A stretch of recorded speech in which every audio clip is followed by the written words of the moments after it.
Muito boa noite.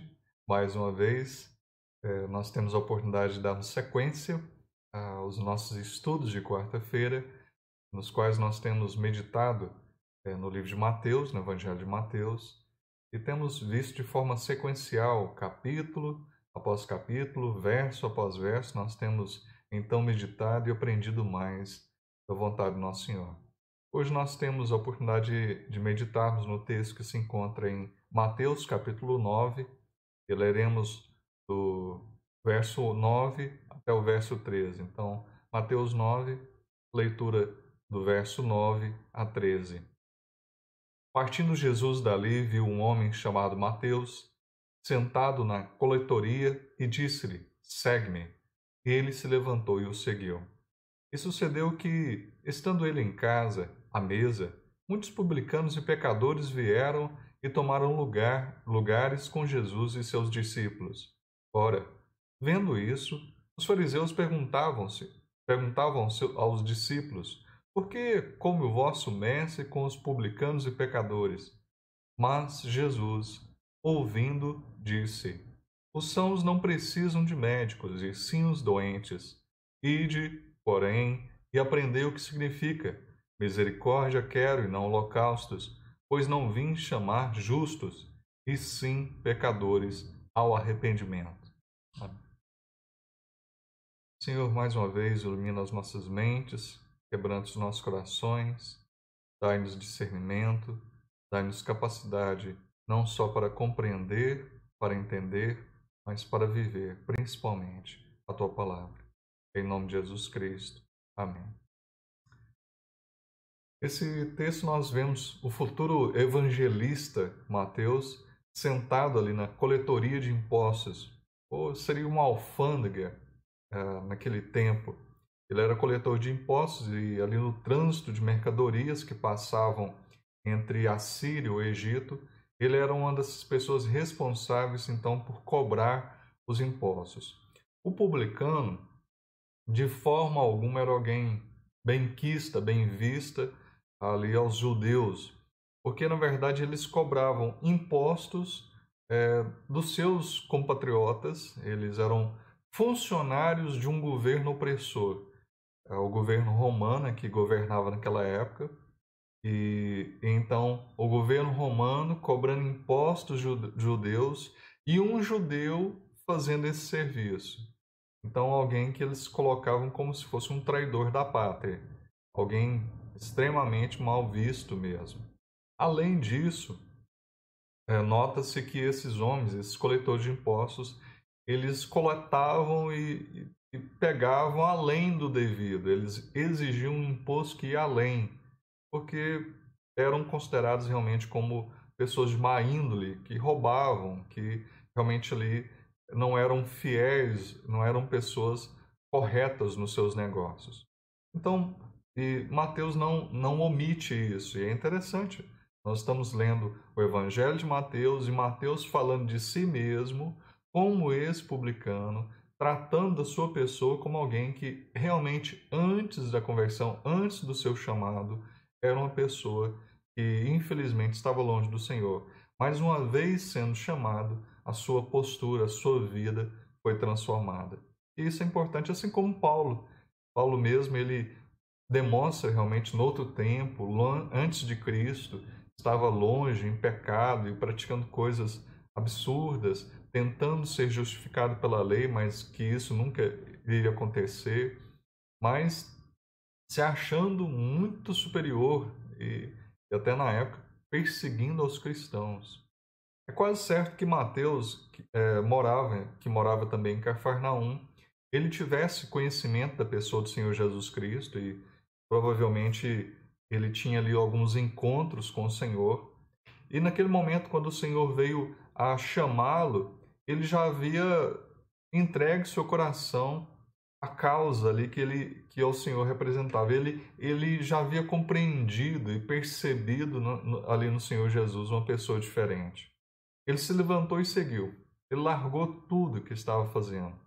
Essa atitude marcou um completo rompimento com o passado ali de Mateus. não haveria retorno. Ele pega, deixa o seu serviço, um serviço interessante que para a época que era poderia propiciar ali realmente o acúmulo de muitos bens, mas ele não pensa nisso, ele deixa ali e segue ao Senhor Jesus.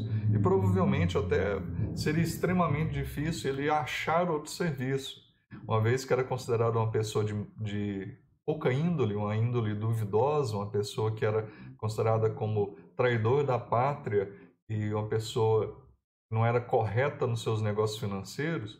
Até para achar outro serviço seria difícil, mas ele não pensa nisso. Ele ouve atentamente o chamado e obedece. Eles vão ali então para a casa de Mateus. Nós vemos isso em Marcos 2,15 e Lucas 5,29. E é onde é realizado um banquete. Ele realiza ali uma festa de despedida. Eu acho que seria uma festa de despedida ali para aqueles que lhe conheciam, mas ao mesmo tempo, principalmente, ele está homenageando a pessoa do Senhor Jesus Cristo e dando adeus àquela antiga vida, era uma introdução à nova vida, e também ele estava chamando a todos os participantes daquela festa a seguirem também ao Senhor, assim como ele havia deixado de tudo para que deixassem também e seguissem a Cristo. Em primeiro lugar, nós observamos então a maravilhosa chamada do apóstolo Mateus para ser um discípulo de Cristo. Encontramos ele, a princípio, sentado na coletoria de impostos, o homem que mais tarde escreveria um dos evangelhos. E vemos ali ele provavelmente atento, absorvido ali, preocupado com as questões seculares, talvez não pensando em outra coisa senão em dinheiro e lucro. Subitamente, no entanto, a sua vida deu uma guinada, mudou completamente. Ele recebe aquele chamado para seguir ao Senhor. Jesus realmente o chama para ser um discípulo. Mateus obedece imediatamente. Salmo 119, 60. Lá. Salmo 119, 60. Salmo 119, 60.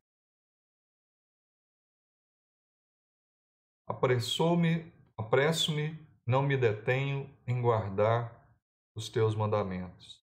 Ali Mateus fez isso. Ele se apressou em guardar então os mandamentos do Senhor. Ele se levanta e segue. Ele se levantou e seguiu, uma atitude que marcou esse completo rompimento mesmo, que não haveria volta. Seu cargo, ele não se preocupou em nada, mas uma vez que aquele chamado foi um chamado eficaz, foi um chamado realmente que Mateus atende prontamente, obedece prontamente, imediatamente. Ele não se negou, não demorou a obedecer, nem a sua nomeação para o seu cargo, nem os seus ganhos conseguiram impedi-lo a atender ali ou a gerar ali uma demora. Mas ele viu naquele momento uma demonstração de favor de Jesus em lhe proporcionar aquela possibilidade.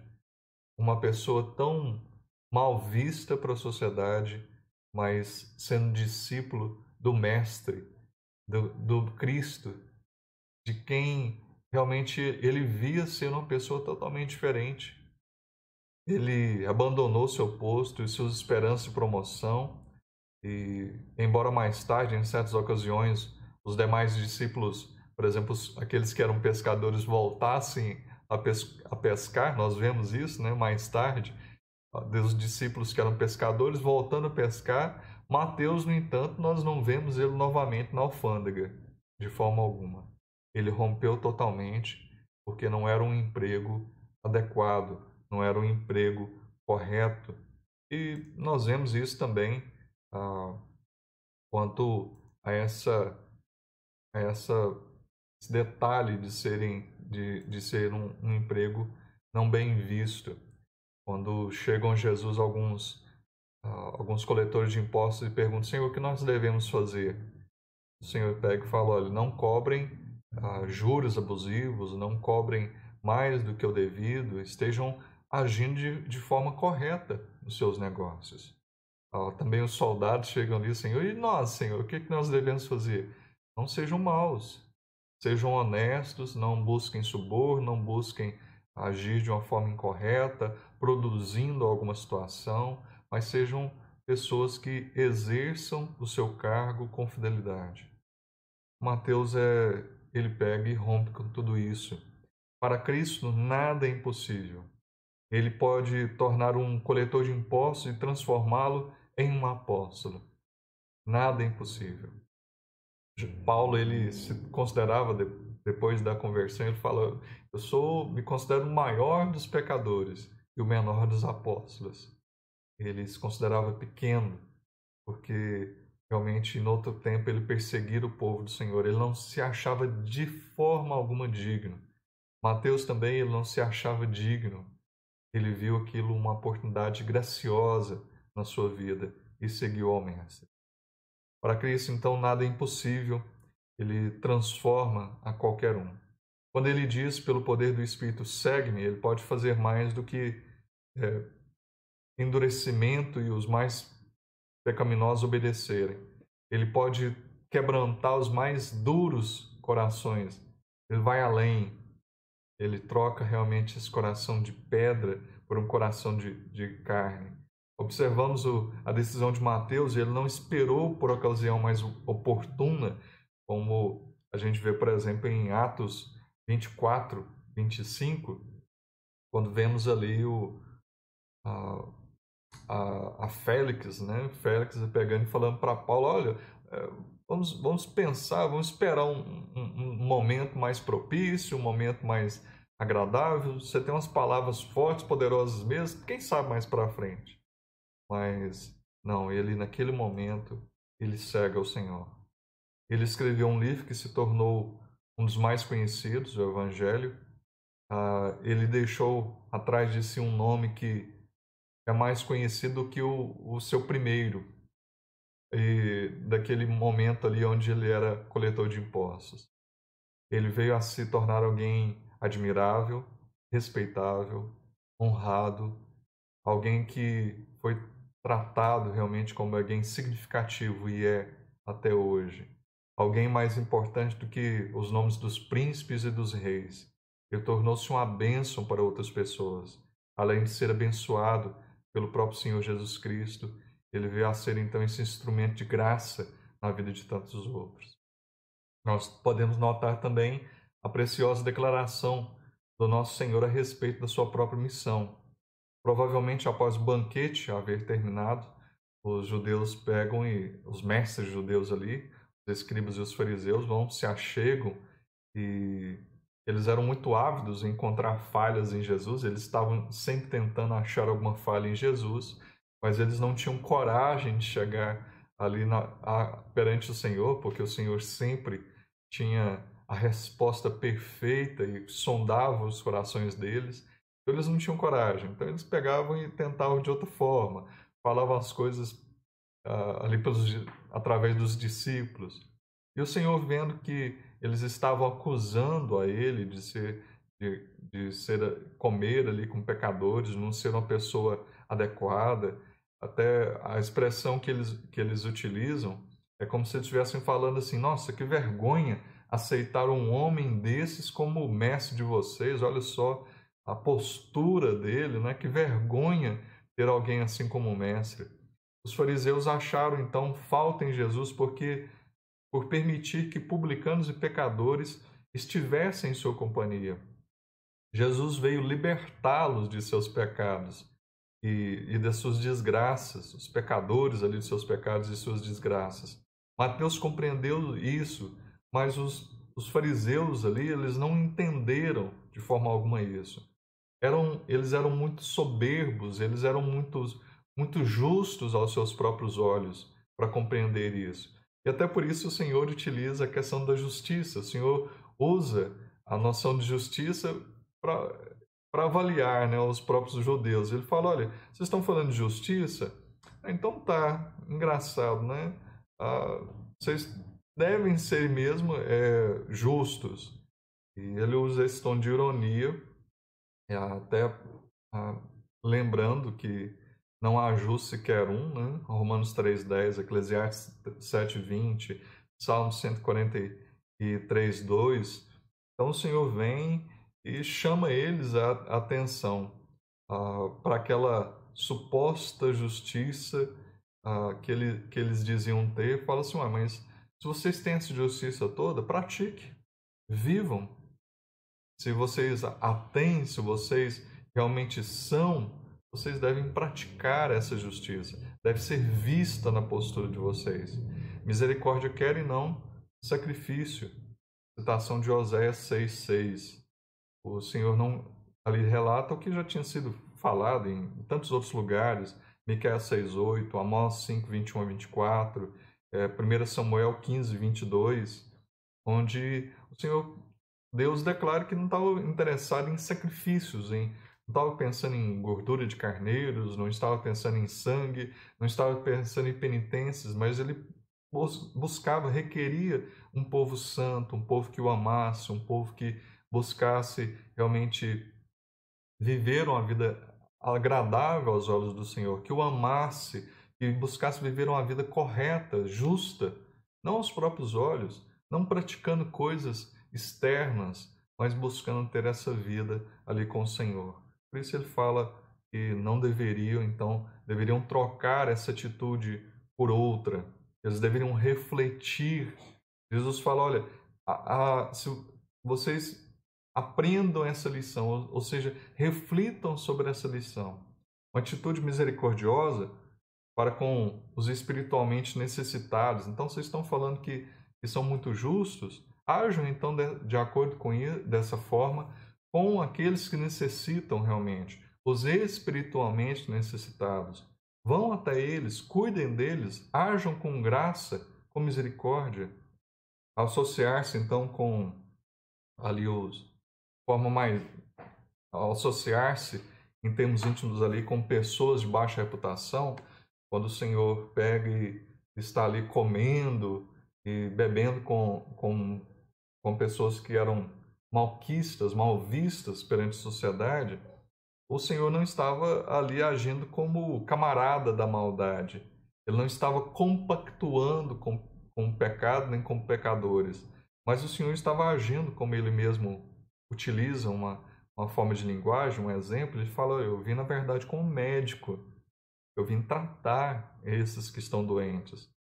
Eu não, de forma alguma, eu estou aqui para me contaminar, mas para cuidar, para sarar, para sanar, para trazer a saúde espiritual. Os justos ali, aqueles escribas, aqueles fariseus que eram justos aos seus próprios olhos, Jesus então usou a avaliação deles mesmos e diz: olha, não há justo sequer um, vivam a misericórdia, pratiquem o que é certo, mudem de vida, mudem de postura, tratem realmente de exercer realmente o que é adequado. Vocês estão me condenando, mas na verdade o que eu estou fazendo é o que é mandado, o que é ordenado, o que é requerido, que vocês deveriam estar praticando, cuidando das ovelhas de Israel. Vocês têm desprezado as ovelhas de Israel, vocês têm colocado um peso em cima dela com tradições e tradições, que na verdade não eram exigências bíblicas, tradições de homens, e vocês têm desprezado a lei. Vocês não têm praticado a palavra como é de fato. Vocês têm ignorado, então, a finalidade dessa palavra. E eles ignoram totalmente a grandiosa finalidade pela qual o Messias veio ao mundo. O Messias veio ao mundo para ser salvador, para ser médico, para curar as almas dos enfermos, dos pecadores. Eles receberam dos lábios do nosso Senhor uma censura, uma reprimenda em não vim chamar justos e sim pecadores ao arrependimento. Testifiquemos que compreendemos perfeitamente esse ensino nessas palavras, o que é primeiramente necessário para se ter interesse em Cristo é sentirmos profundamente a nossa corrupção. Nós entendemos que somos pecadores, que necessitamos ir ao médico para sermos tratados. Uma pessoa que sabe que está doente, que pode sucumbir ali à morte, e não busca o médico, não busca o tratamento, não busca ali ser salvo, é um tolo, é um louco. Mais uma vez que nós compreendamos que temos o pecado, que o salário do pecado é a morte, e que a única forma de vida é Cristo, porque Ele é o caminho, a verdade e a vida, nós devemos ir até Ele, nos rendermos a Ele, clamarmos a Ele, realmente, e nos cure e seja favorável a nós pecadores. Feliz é quem realmente entende que a principal qualificação para ir a Cristo é esse senso de pecado.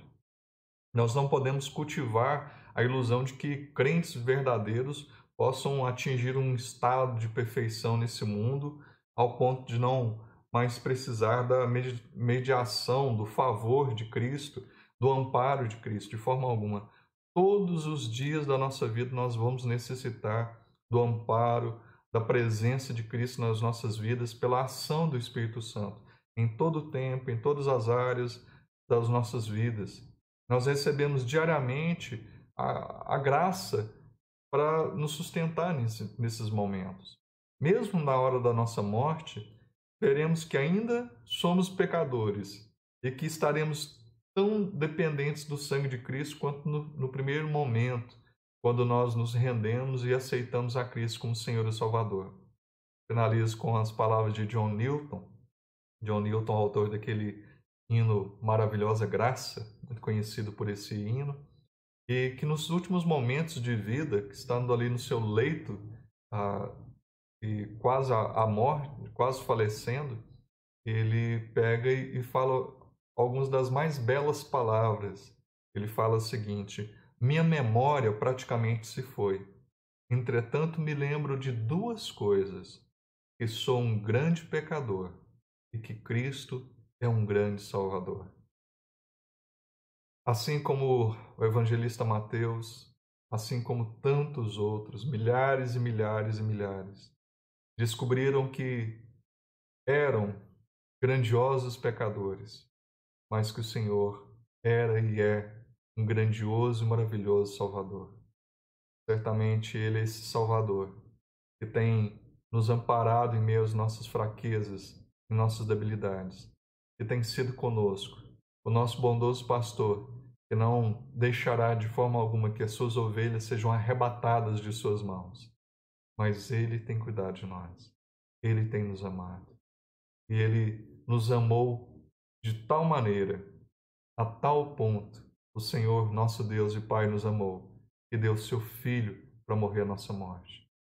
Sim, Jesus morreu não por amigos, mas por inimigos, não por pessoas boas, mas ruins. Morreu por nós, pecadores, e assim, um justo por injustos. Somente Cristo é realmente justo, perfeito, e Ele então assim veio, e não para ser servido, mas para servir, não para ser elevado, exaltado ali por algum momento, mas o Senhor veio, na verdade, para cumprir tudo aquilo que era necessário. Agir como um médico soberano, um médico para tratar das almas, para tratar dos doentes, para tratar daqueles que necessitavam de serem curados e tratar de suas almas, suas vidas. O Senhor veio. Nós somos servos do Senhor Jesus e assim devemos também cuidar. Tratar da pessoa de uma forma integral, corpo e alma. Sim, nós não podemos só pensar em salvar a alma da pessoa. Não. Também devemos cuidar da sua questão de saúde, da sua alimentação. Devemos pensar no próximo como um todo e agirmos com doçura, com graça, assim como o Senhor agiu conosco. Deus abençoe.